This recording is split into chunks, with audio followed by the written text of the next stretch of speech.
Okay, we're going to do this for real now. We're going to bring up a little live interview to talk about Overland Suspension. And Jerry's out there in his truck, which I believe is going to be a truck-to-truck interview. Two guys that really love trucks. So Jerry's on. Where are you, buddy?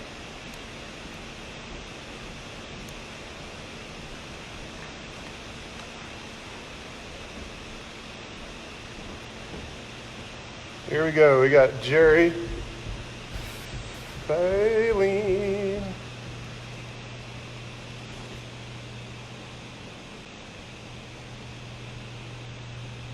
Having a little trouble there. Gotta do. There we go. All right. Ah, there he is. It is working. All right, man. This is happening. So exciting.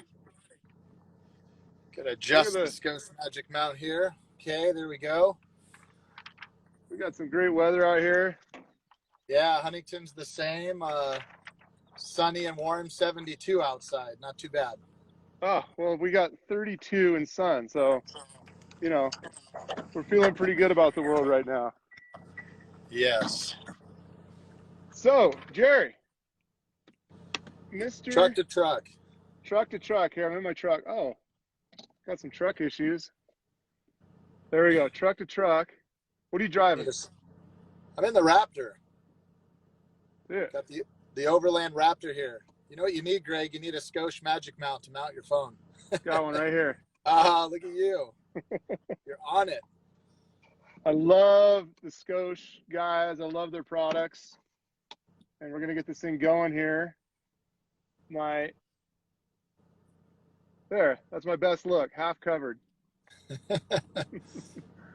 Well, cool, man. Well, great to have you on. I'm psyched to have you talk to everyone here. I think a lot of people have questions about suspension, but let's start at the beginning. Like, tell me about what's Camburg Engineering and Camburg Racing. Yeah, so Camburg started, Jason Campbell and I, in 1997. We're close to 25 years in business now, and just wanted to build the best suspension for trucks. So the stuff that you really couldn't buy back then, it was just lift kit companies and a couple small companies building products for race trucks and whatnot. And we just wanted the real stuff. We wanted what the factory race teams are building, and then wanted to bring that to another level. And so since then, we've been developing, the uniball upper arms and the long travel suspension kits, and doing all the coilovers that go in the stock location, working with different shock partners, developing all that stuff over the years, and what's now the staple product of the industry. And what Camburg's doing is just providing the high-end components to go complementing your truck suspension, whether you run Fox shocks or other brands of shocks or whatever. We make the components that tie in with all that. So you make the upper arms, the lower arms, all the ball hitches, everything that's like connecting the shocks. And then you guys probably have some favorite shock partners you work with. Yeah, I mean, Fox. we work with, Fox is the number one go-to for many reasons. That's even the OEs like Jeep and Ford and Toyota. They're all using Fox now. There's a reason for that, and that is because of the quality of the components and the technology that they're able to engineer into their products. Simple things like the DSC reservoir, the way they do their bypass tubes, and all that comes from racing and translates into the aftermarket world that all these Overland guys are running, right? So we have different partners out there and influencers, like the guys from Rig Supply. Taco Dust runs a Tacoma with a long travel kit, and he's got coilover bypass shocks through the back. Guys like Travis Hess and those guys, they're running the high-end suspension. They want to go fast. Go fast campers. Graham has a Raptor and puts our upper arms on there paired with all the aftermarket Fox shocks. Even a Raptor comes with Fox shocks, the stuff for the aftermarket, just like the DECKED product would do in the bed of the truck, it's a step above what you're gonna find with the OE. And so you guys really cut your teeth in racing. Is that fair to say? You race today, right? There's Camburg Engineering, Camburg Racing. is engineering the components and the parts, and then racing is the actual race team? Correct. So, Camburg Engineering's the corporate name. We engineer all the suspension we do, up from the long travel kits to the basic upper arms, to shackles, like simple product, all the way to full-blown kinetic race trucks. It's the kinetic race trucks we build. They're the unlimited trophy trucks, many podiums, many race wins. Kids are now racing, and they're racing a Ford Ranger. It's a 20-year-old Ford Ranger, paired with our long travel suspension and full links. And that, they won the first race this year. Out of 4 races, 4 real races, they have 3 podiums, and there's 3 kids that are all changing up their racing. So each kid will do a lap, or each kid will do X amount of miles. Like at the Mint 400, each kid did about 70, 80 miles to finish the race in their class. They got 5th out of 20-something people in their class in their first Mint 400 race. Awesome. And they're doing well. So they're the next generation. We have Zach, my son, who's 18 now. Cody, who's Jason's oldest boy, he's 20 now. And then Corey's 16. And my daughter's she's 16 as well. Corey's almost 17. And now my daughter's asking to do some laps. So, they're just having fun, and we're giving them good family equipment. thing. Yeah, but it's a good equipment that gives them a big advantage, like proper suspension. It's just like your mountain bike days. When you have the suspension set up properly, it makes a huge difference in how the performance is going to be translated. Right. Yeah.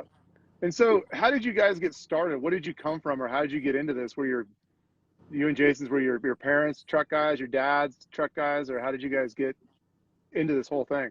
Yeah, for me, my parents weren't into it at all. I probably got into it because my parents said, be careful with everything you do in life. So I went the other direction with whether it's surfing or racing trucks or whatever. Jason's dad was into it. They had buggies and would go to Glamis and have fun, but nothing like what we do now. But I think it's just, the getting a truck at 16, wanting it to be more than just a stock truck. I know, like, going down to Baja surfing when I was like 17, 18, needing better suspension for the dirt roads and whatnot.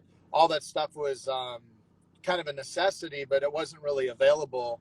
When we were in high school, I remember going out to the fireworks races. It's the score races in Barstow, California. It's called the Fireworks 250, really big races, and just blown away by the trucks and the technology and everything. And that's the stuff we really got into doing. Oh, cool. And that was like, is that where you guys were like actually building your own suspension, building your trucks, and must have been doing engine work as well and all that? It really started with like simple things like spare tire holders and bumpers and fabrication, which then translated into upper A arms for Toyota trucks and radius arms for the Ford product. And just over the years, it translated into, I would say probably 1999, I got an F-150 and it had A-arms on it, which was all the new stuff. It was just uncharted territory, building long travel kits and then doing the Ford Ranger Edge, coming out with that suspension and racing on more of a basic lift kit, and then upgrading that into long travel and racing in the Baja 1000, the Baja 500, and then just growing from there, wanting to just keep going to the highest level all the way to building the trophy trucks. And how that trajectory go? Was it like you and Jason and some, common shop tools in his dad's garage, and then you start meeting people and going to their shops? Or how'd you go from your first truck to like a full blown, like you have a killer shop in Southern California, massive production facility, fabrication, all that. What was the progression there? Really what it was is, I wanted to learn how to weld. My first welding was shaping surfboards. I needed to make a rack to shape a surfboard on, and they were made out of metal. So I went and bought a Miller stick welder and a chop saw, and started learning how to weld, figured out it's not as easy as it looks. So then I went to the local community college, took some welding and machining classes, learned a lot more, volunteered quite a bit at different people's shops to basically help out however I could on race teams and whatnot. And then in the early 90s, I graduated high school in 91, and then probably around 93, 94, got into working at Rod Mill and Motorsport, more on the sales and marketing side, and then came in there and helped work on stuff. Reese Millen and I would install kits on cars. We built Jason Priestley a rally car and kind of cut our teeth in some fabrication at a really high level. And when you see the really high end guys, the way they do things is a lot different than the way you think it should be done. It's kind of like playing a guitar, right? Like the guys that are really good at it make it look so easy, but it's the steps you take to get there that equal that success. And the same with the fabrication. It's not something you're going to learn immediately. It just takes a lot of time. But when you're taught the right habits, then you learn a lot quicker. It's a craft, right? I mean, it's like you said, it's like building an instrument or playing an instrument. You, over time, there must be a lot of knowledge that was passed down from you to other people. And who were some of the people that mentored you when you were young that really showed you the righteous path of fabrication? Yeah, I mean, honestly, it was where Jason used to work, BMP Fabrication in Costa Mesa. Our joke for that place was it was from hot rods to curtain rods. The guy would do anything to make a buck. But they did Mike Ness, the lead singer of Social Distortion. They did his hot rods. They did Brady Helms' stock mini truck that raced in Lorana. They did a bunch of other 7S trucks and hot rod projects. So being around that was kind of cool. Working at Rod Miller Motorsport, they had a really talented crew of fabricators. They set the world record at Pikes Peak in the brand new Toyota Celica, which is known as the Tacoma now, Rod Millen's race car there. And, got to cut and notch some tubes and tack weld them in place. And that was pretty cool that I got to actually touch that and do something to it. And it was able to win a world record. It had nothing to do with what I did to it, but I got to do something to it, which was pretty cool. And that showed me like really anyone could do this. Right. You just have to, it's like who you know, right? So, well, I know people that shouldn't do this. So not anyone can do it. Yeah. Thank God at that time I didn't design it. They had talented engineers, but no, over the years it was that. And then Jason's a phenomenal fabricator and designer. Obviously over the years, like working with some of the best guys at CAD and other engineers. Now we have a full in-house CNC department. I mean, we do so much more than just the welding and the cutting of tubing. Yeah, it's pretty fascinating. You guys have soup to nuts pretty much everything in the metal world, right? And what advice would you give to someone who is like you at that age? They're interested in this stuff. They want to learn how to build this stuff. How would you guide them, and where would you point them? What should they do? Yeah, you just have to start doing something. I would start with the bumpers and the welding and cutting a tube. I made fences at my parents' house, gates, anything that you do to fabricate. I didn't have YouTube back then. YouTube's awesome. There's tons of classes online. There's different fabrication schools. It's tough in California to hire the young guy because you have to pay everyone minimum wage. And so, you really can't do the whole intern thing because then you're taking a highly skilled guy that makes a lot of money, putting him next to someone making minimum wage. You got a lot of expenditure there just to teach someone. But, sometimes it's the volunteering on the race team. It's buying your own equipment. The equipment's not that expensive. I think you could buy like an entry-level Miller MIG welder used for like $1,000 and new for $1,000 to $1,500, a chop saw and a tube bender. And I mean, you could go to town. But like I said, starting with the spare tire mounts or the fabrication of, your bumpers or accessories or now bed cages to hold tents and whatnot, for the overland racks. There's a ton of stuff you could make for sure. Right. Or get a job with a broom at Camburg Engineering and sweep the floors at night, right? Start there. Yeah. I mean, there's definitely entry-level positions, but you really have to put in a ton of work. It's like watching the Karate Kid, right? Paint the fence, wax the car. It's all that repetitive stuff, notching tubes over and over with just in the fitting department that's going to teach you.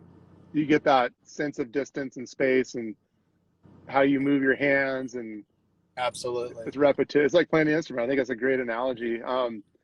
So I know that that kind of leads us into another thing. You kind of touched on it, but I think a lot of people that are watching tonight are, the overlanding is kind of this new thing. Well, new being a few years old, but it's kind of brought a whole new audience into off-road. What would you talk to us about Overland Suspension, and what should people know? What do they need? How do they go about navigating this? Because I'm a perfect example. I'm not a suspension expert.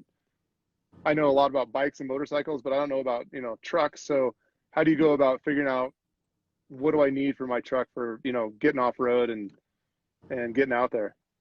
Yeah, really, it comes down to budget. Most of the people I talk to, they work within a budget like any product they're looking at. A big misconception is people are like, well, I don't really need that suspension because I'm not jumping my truck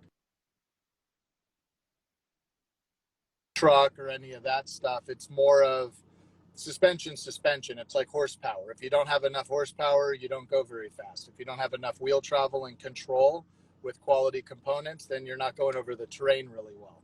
99% of what we do in stock trucks is just going down the same dirt trail a Jeep goes down. We just go down it a lot quicker.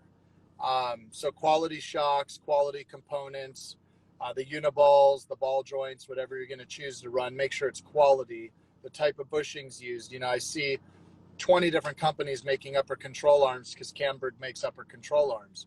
They're not the same. The uniball they use could be coming from overseas. It's just not the same quality as like an FK uniball that's made here in the United States. The bushings we use are custom made for us to our spec by Energy Suspension. There's no better bushing manufacturer than Energy Suspension. The metal sleeves, the tolerances inside, this all has to do with how the arms squeak or don't squeak, the serviceability of parts, etc. The shock absorbers you use, from corrosion resistance to the oils they use, the seals they use. Hence why most of the manufacturers are using Fox, is because of the quality of the components. And so what do people want to get? Like, what are the considerations when you're building your truck? You're going to put a bunch of weight that would normally not be on that vehicle. Like, let's take a Tacoma, or, even like a half-ton truck, like a Raptor, a Tundra. How do you guys go about figuring out what the right recipe is for suspension? What should people know? Yeah, I mean, that comes down to spring rates and valving that's in the shocks. And that's where Fox with their DSC reservoir, you can have control of the dual speed adjusters on the compression. And it's all really a slow speed adjustability, some high speed adjustability there as well. And what we mean by slow and high speed isn't the speed you're going in the vehicle, but it's the speed the suspension's traveling. So a speed bump at a 40-mile-an-hour hit would be slow speed, or high speed. Entering your driveway at 5 miles an hour, or a little dip in the road, would be slow speed control. So when you enter those dips, how it could be bouncing or blowing through that travel versus the high speed. When you hit a speed bump, you don't want it to just jar your teeth, but you do want control. The DSC reservoirs, they'll actually, when you hit something high speed, will blow open the valving to let the oil flow from the shock body into that reservoir. So what that's doing for you is it's control. But at the same time, if you go off that like kind of up and down crest, or the G out is what we call them, you'll have control of not bottoming out. So when you have weight in the vehicle, so the Raptor I'm sitting in, I have the Go Fast camper on the back, and the back of the truck's pretty loaded down with fridges and tires and all the stuff. So I'd say there's about a solid 600 pounds back there with all the gear. And with that, obviously when you hit a G out, the back end just wants to smash into the ground because you need to control it. So that's where your spring rate and that's where your shock valving is going to come into play. So what happens is, what might be the spring rate without anything on the bed of the truck, you couldn't even move the suspension on here. Like you'd stand back there and jump up and down and not move it. So it's just the balance of the vehicle, not over preloading things, actually upping the spring rate so you don't have to put 3 inches of preload in a coil spring. So you bump up the spring rate without putting preload in it, will actually have a smoother ride. So it's like the simple things of knowledge on that, and then the valving that goes with it. So the more spring you have, the more rebound control you're going to need. If you don't add the rebound control, then you're going to be loading the suspension or compressing the suspension and bouncing off the ground. And it's amazing how many videos I see that guys will have, like the Camburg long travel kit, and they'll have coilovers and bypass shocks, and the thing's bouncing all over the place. And I just reach out to them, hey, turn both compression tubes in this far, your rebound in this far, now go try it.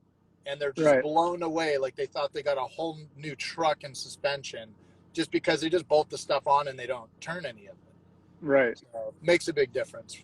And do you guys provide guides, or because you guys sell the parts to people, typically it's up to them to get them and put them together, put them on, or have a shop do it. Do you guys provide counseling? Yeah, no, we have a staff of guys at the shop, and that's their customer service guys. They'll answer the calls, and if it's above their head, they'll grab Jason or myself or Carlos or Scott, and we'll walk them through kind of what to go for. It's funny because one of my friends has a Raptor, and he's like, "Hey, I put 2 dirt bikes in the back, and it bottoms out everywhere." I'm like, "Well, yeah, you just put 700 pounds back there. You need the springs to hold that if you want to put bikes in the back and then go off-roading in Baja with bikes in the back. You need Now, to." do you guys make leaf springs, or where do you guys get your leaf springs from for these different suspensions? So we work with Deaver springs. They've been around since the 1800s, and Yeah, honestly, they're in like a legendary. wooden building, Yeah. historical building in Santa Ana, California. Pretty amazing, but I think they're on like the 3rd or 4th generation there. It's crazy. And Jeff over there and Scott, who works there, they're just awesome people, very supportive over the years. We've been working with them since day one. And like on my Raptor, I get his heavy duty Raptor springs, put them in. Okay, it still needs to come up a little bit, bring it over there. Then they fine tune it in the vehicle. And that's a key element. Like when you're going off road, like you're going to spend hours and hours off road going between 20 and 60 miles an hour. Suspension's extremely critical to get where you need to go, because you don't want your stuff just tossed all over the bed of your truck. And it's amazing how smooth my Raptor is. Or your body, right? Or your body, yeah. Makes a big difference for sure. And the guys that know. I mean, like, you get all these guys, they're like, I got stage 32 suspension with every widget on there, and it's like, that's cute, but if you don't have long travel, you're not controlling the extra, call it 60% more wheel travel, that's a huge difference. Right. And so when you're going off road, the first thing people do is they go, I was sold this, and then now I got long travel, and yeah, you can't even compare the two. Right. And that's what it is. It comes down to budget. So yeah. So like, let's talk about that. Like, let's say I'm overland curious, I'm getting into this thing.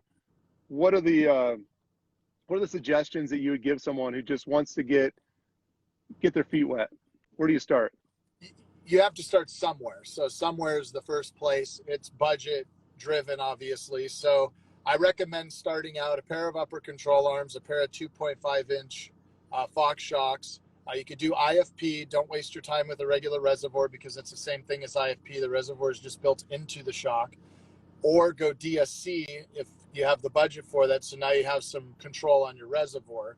Now, if you want to go beyond that, when you look at a stock Raptor, it's basically a factory long travel kit. Factory is OEM. OEM's never the same as aftermarket. So if you do a Tacoma, Tundra, Chevy Silverado, you go long travel.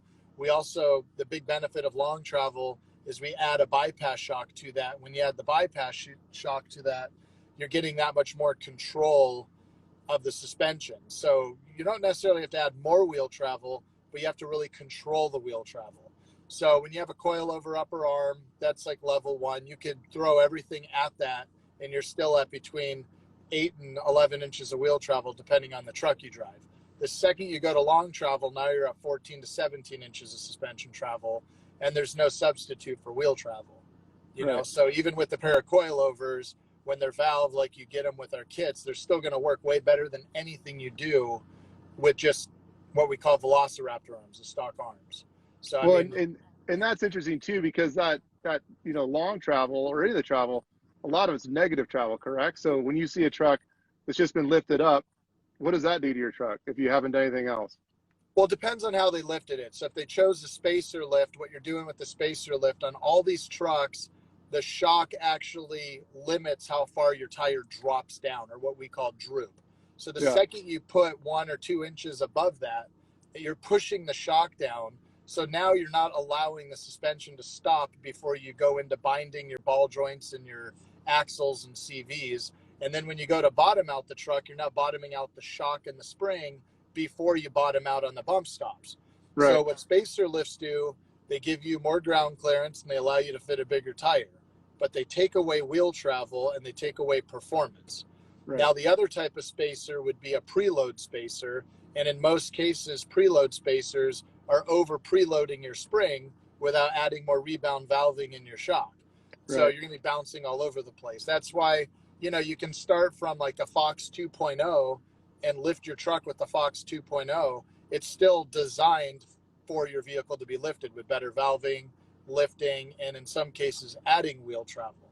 Right. Now, the upper control arms paired with that's going to be readjusting your alignment and doing, um, extra caster for better handling off-road and stuff like that. Then when you get in a long travel suspension, now you're doing that as you're widening the vehicle, so you're adding more stability, you're adding more wheel travel and all of that. Would you recommend, I mean, obviously a Raptor has a wider wheelbase. Do you recommend that for other trucks? So you can do it to a Silverado, you can do it to a Tundra and that kind of thing. Does that make a big difference? Oh, it makes a huge difference for sure. So like on the Tundras, you guys used our Tundra at SEMA a couple years ago. That has 16 inches of wheel travel versus about 8 stock. So when you're doubling your wheel travel and you saw the size of those shocks, you have all that control. So, most of the suspension lift kits out there, what they're going to do is they're going to either use drop brackets to push all the suspension down. So basically your vehicle's on stilts, or you're going to do some kind of lift spindle. And with the lift spindle, all you're doing is just putting your suspension on stilts. You're not adding any extra suspension travel. You're not adding anything. But what you are adding is heavier, larger rims and tires that are not, your shocks aren't designed to handle that extra weight. So you're really not adding performance. You're gaining ground clearance and you're gaining bigger tires. It looks better. It looks better. It looks cool. You look the part. But when you get in the dirt on the trail, that's where you're gonna notice the difference. And so these guys want to know, I got a couple questions for you. I think they're really cool. Like, we had a couple questions. One is, what's the biggest difference between your race rigs compared to your everyday suspension? Component wise, very similar. Function and engineering wise, 100% completely different. So yes, they got A-arms. We build them with the same uniballs, but when you look at a race truck, they have 24 inches of front wheel travel. Component wise, I mean, we make long travel kits for Rangers, Silverados, F-150s, etc. They use all the billet hubs and the bigger brakes and all that stuff. But the race trucks, it's a whole chassis that's designed from ground up to be and we're talking trophy trucks. But when you take the Kids Ranger, that is a stock 2001 Ford Ranger Edge or Sport, which is a 2-wheel drive truck similar to what Toyota does with what they call the pre-runner. And that has a bolt-on in the stock location suspension, has rear links. You sit in it, you open the doors. It's just got more power and whatnot. We used to race the same truck back in the day with the stock engine, stock dashboard, stock gauges, had all the bolt-on suspension. We did quite well with that. Many podiums. That truck went on with Mark Burnett, won the Baja 1000, San Felipe 250, score championship. Cameron Steele's wife, Heidi Steele, by the way, happy birthday, Heidi Steele.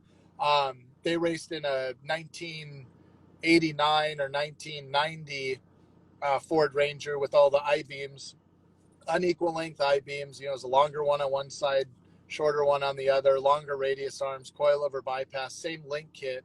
I couldn't tell you how many races they won with that truck. The truck, we built a brand new Toyota TRD Pro Tacoma, and Jay Leno and I raced that at the Mid 400 about 4 years ago.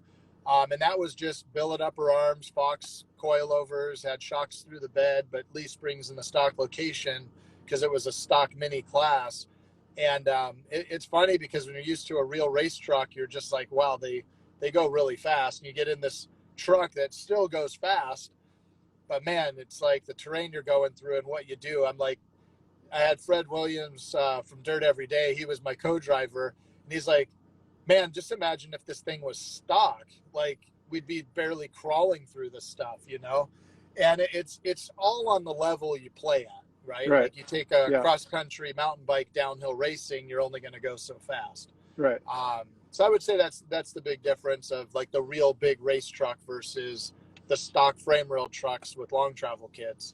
How much is too much for a truck I want to drive around, town to go to the grocery store, drive to work, but I want, what's the happy medium between on-road and off-road performance? It really depends on the individual, but I would say for most people, you're not going to want to link your truck and drive it every day. There's tons of body roll. It's all over the road, a lot of maintenance. You know, a lot of the new long travel kits we're doing now, we're running, we have aftermarket companies that make ball joints.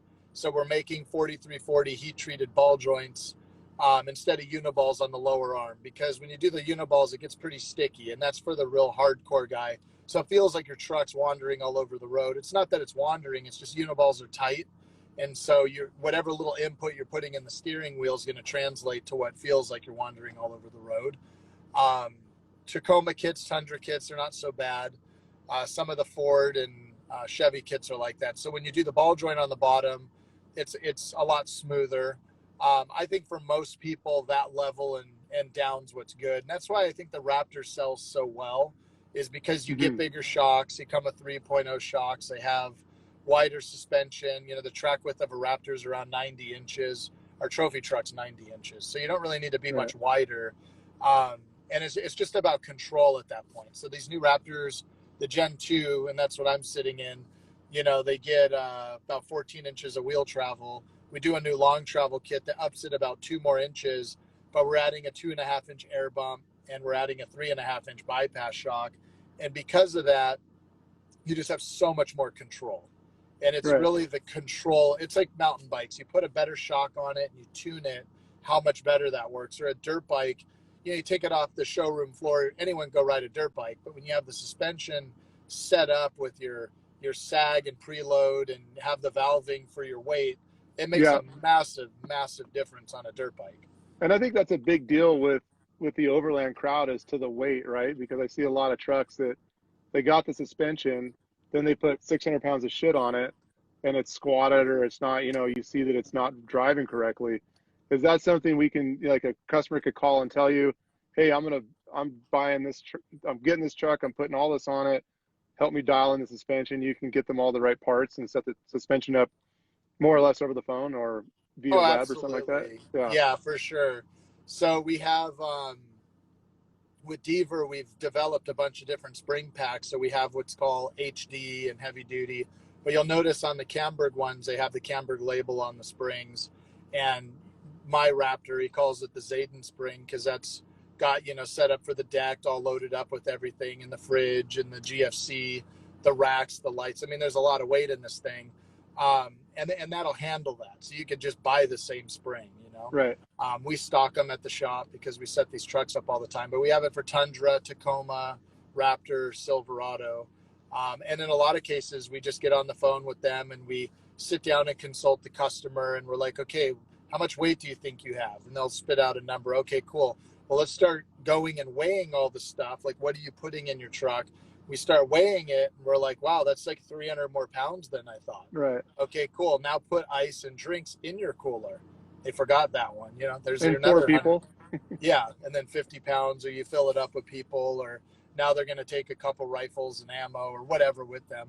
You wind up with so much more weight than you anticipate, and that makes a huge difference. So that's why we recommend, you know, DSC shocks or bypass shocks in the back, so you can actually crank in the tube when you're loaded up and uncrank the tube when you're not loaded up, so it drives nice day to day. So it's not just for being loaded up.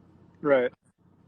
And then along those lines, what are the first 4 or 5 things if someone wanted to get it? I mean, to me, overlanding is kind of like the decision if you're going to camp above your truck or on the ground. But overland's kind of the thing. Call it what it is. You're going to go camping overnight in your truck. What are like the 4 or 5 things that a person should get? What do they need to get started down that path, like in order, or roughly in order, 1 to 5? Yeah, so that same question is what we answer every day. So obviously suspension, rims and deck tires. System. For sure. First, right? Yeah. You need storage. You do need storage. No, so suspension, rims and tires, something to sleep in, something to cook with. And it doesn't need to be the full-blown setup. I mean, literally you go to Costco and for $40 you buy a tent. You know, like that's easy, right? But when you really want to do this and you want to set up and unset up and be comfortable, I mean, I've been in places where there's mountain lions and bears by the Grand Canyon. I'd rather be sleeping up there, not down on the ground. So that's a big one for me. So, but suspension, rims, and tires, those are your first, because now you have better suspension and what difference does a rim make? What difference does a rim make? Offset. So for tire clearances and whatever, sometimes you put bigger tires on stock rims, like say you stake stock F-150, it's, you know, about a 7-inch back spacing that your tire is going to crash. If you put bigger tires, it's going to crash into everything. It's going to hit the upper arms and the frame and everything. Right. So suspension, sleeping, cooking, igloo cooler, Dometic fridge, lights, supplies, basically anything to cut with, cook with, tools, storage for all this stuff. And that's where your deck system comes in perfectly, especially those boxes you guys make, because I take those boxes and I have, you know, Nemo sleeping bags, Nemo tent, all the small stuff just in one box. And it's the same stuff I can fill my panniers with on my adventure dirt bike. But that one box stores it all. It just slides and I push it all the way deep into the drawer. And I just need to get to it when I need to get to it. But I have extra sleeping bags and stuff. You'd be shocked how many times we invite people on these trips and they go, "Oh, I needed a sleeping bag." So there's the extra one. All the tools, wood, axes, you know, all the stuff you need. And I mean, this is your conversation here. And, you know, that's where the deck thing comes in so well, is because all that organization. And now you have, I forget the name. You came up with some genius name for your soft bag. What do you call that thing? Well, it's called the D bag right now. The D bag. That's what it was. Whatever shows up, we'll be selling it. Yeah. But it's brilliant because you make this like nice rugged bag. You can backpack it. You can hike into the thing and stuff wood in it and carry it back to camp. I mean, there's a lot of uses for that thing. But what's really cool is the organization. Like if I'm going to go surfing, I'm going to take one of your bags. I'm going to fill it with Futures fins and leashes and wax scrapers and some tools for the surfboard. And then that's going to go in my garage on my storage rack. And when I go to the beach, I'm going to grab that and grab the beach stuff. And when I'm going to go camping, I'm going to take that out of the deck because that's my day-to-day when I'm at home. And then I'm going to set the camping stuff in there. So like everything's labeled. It's pretty cool how I have it all. And all this stuff's labeled and organized so well. And it's like really not that expensive when you figure out, like, you know, the price of this little plastic box compared to anything else you're going to buy. I have these bitchin' toolie bags that are for the bigger stuff. And they're like, you know, 120 liter bags, and they're just full of all kinds of stuff. But all that stuff fits. I can compress it down and push it into your drawers, or I just ratchet strap it down on your the ring system that you have on, because you got all that E-track. So it's pretty cool. So you need wheels and suspension and tires. Yeah. 3 things. You need some lights. Seems like a great idea. You need storage. So you need a deck system, of course. Don't forget and then you need something to sleep in, right? Yeah, anything to sleep in. So, you know, you prefer sleeping above the ground or on the ground? I like above the ground. So I have a GFC, and what's cool about the GFC, it's known as a Go Fast Camper, is it's just a wedge system. So imagine like a Westfalia from back in the day. You just pop the roof up and it just angles up. Yep. And I could move all the pads out of the way and slide everything above the cab. I could stand up in there. I love it at the beach, especially when it's rainy. I could change into my wetsuit and I'm warm inside there and I'm not wet. And then I just jump out, close it up, go surf, come back. You can hang out in there. And there's been a couple times in the crappy weather. We're down in Baja, it was pouring rain this year, and just hung out inside that thing. It looks like the Onyx off-road guys say we need a map. Oh, absolutely. So Onyx, Onyx off-road. Why do you need a map? You don't need a map. You just look on your. You just look on your phone. What's cool about Onyx? Good that they just they got in here. So yeah, I see the comment. What's that face? The smiley face. Shameless plug, Onyx. It was this. No, so what they do, we just started using it. They're really known for all their hunting stuff. But the mapping stuff, what's cool is you can just sit at home and Wi-Fi, plan out your trip, and you can save all the areas where you know you're going and have all the imagery of that whole area saved on your phone. So now when you don't have cell service you have that. Another really big thing with OnX, in my opinion, is they have all the trails. So you see all the trails in the area, and they light up green or red. Green means they're open, red means they're closed. It's just so bitchin'. You have all the names of the trails and everything. You zoom in. There's trails I never even knew, and I'm actually looking at their map, and I'm like finding places. Like, I want to go up to Lone Pine and go to Alabama Hills. Okay, that's easy. We all know where that is. But then you look east of there, and you see all these trails out there, and they're like, okay, I want to take these up and over the mountains and head out to this dry lake bed and this place, because there's all these like old mines and old mining towns that are abandoned, and it's kind of fun to go just explore, right? Well, we use OnX all the time for hunting out here, and it tells you what's private, what's public, where the easements are. You can even figure out like how to contact landowners. It really makes, navigation, you're not going to be, you have a choice of whether that can be a jerk or not. You can, where the boundaries are, where the lines in the sand are. But it's also just, it's incredibly addictive. Like, you can study those things. I mean, that's like my number one, reading material in the library is the OnX maps and everything. And I guess the OnX Off-Road is out. Are they, is that available yet? Yeah, it's available. It's really cool. They went out to the Mint 400, and they actually overlaid the whole race course with all the pits over in Vegas where the contingency was. And it just makes it so easy. And you could do that too. You kind of plan your trip. You could do what's known as, dropping breadcrumbs, call it. But you can track your whole course that you did. So if you want to remember it, it's really powerful. So like the need for going out and just buying a GPS like the olden days, I don't think are even necessary anymore. What's cool about this, you just use your phone. Yeah. In my case, I use a phone and an iPad. I have this really cool mount that Scotia made me that I mount. It goes over my stereo, and I just slide my iPad down in it.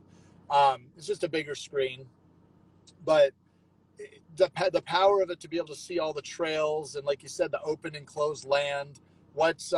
There's an area south of the Grand Canyon that, like, when you leave the Grand Canyon off the South Rim, and you're heading back down, call it to Williams, Arizona, there's all this land across there, and we've adventure ridden our motorcycles through there a million times. Well, you can see like one Indian tribe owns this land and what's government land and what the trails are, what's open, what's closed. And it's very valuable because you don't want to wind up on the wrong land and get a ticket or your car impounded or harassed or whatever. Out my last time riding, we're out in Johnson Valley, and you can see what's military land, so you avoid that. And it's funny because my friends, they went up over a mountain range not knowing where they were going. They wound up a military land. The guy was actually cool, and he goes, okay, one of you are getting a ticket because I don't want to give all of you a ticket. But he wrote one ticket, so it's trespassing on federal land. I don't want that on my record. So that's where, like, knowing where you're going is so important. Or like, Apache helicopter fire coming through the cab of your truck on accident. Exactly. There you wind up on a bombing range somewhere. We had a ton of questions, and I think that the one that could go down the super wormhole to close it off, what can you discuss digressive versus progressive shocks? I don't even really know in a truck world what this means. Okay, so the piston, Bilstein has the digressive piston, right? And so I know a lot of off-road guys get really confused of this. In my working in off-road trucks, you do not want a digressive piston. There's shock manufacturers out there that tell people that. A digressive piston's for hitting a pothole in a sports car. And what it does is blows the valving wide open.